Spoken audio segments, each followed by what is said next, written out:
Finalmente ci siamo! Domenica 26 maggio 80 comuni su 114 della provincia di Vicenza andranno al voto per rinnovare sindaci e consigli comunali. Tutti quanti invece votano per le europee.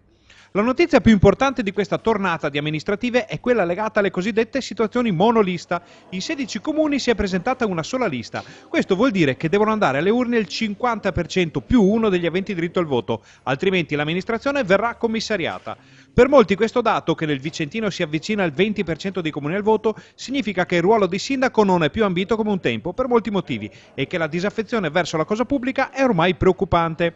Per contro, in altri comuni c'è una pioggia di liste che appoggiano i vari candidati. Qualche esempio? A Schio sono in cartellone 14 liste, 13 ad Arzignano e 10 a Valdagno. Sono solo 5 le città con più di 15.000 abitanti che rinnovano sindaco e consigli comunali: Arzignano, Bassano, Montecchio Maggiore, Schio e Valdagno. Qui vale la regola del ballottaggio, ovvero se nessuno otterrà il 50% dei voti più uno si andrà al secondo turno. I ballottaggi si svolgeranno il 9 giugno.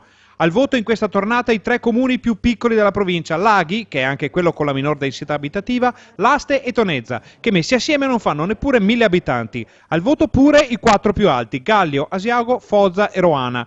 Seggi aperti quindi dalle 7 alle 23. Gli scrutini delle europee inizieranno subito, mentre quelli delle comunali partiranno nel primo pomeriggio di lunedì. Gli uffici dei comuni sono a disposizione per i cittadini che si ritrovano all'ultimo momento senza tessera elettorale. Che dire quindi? Buon voto a tutti!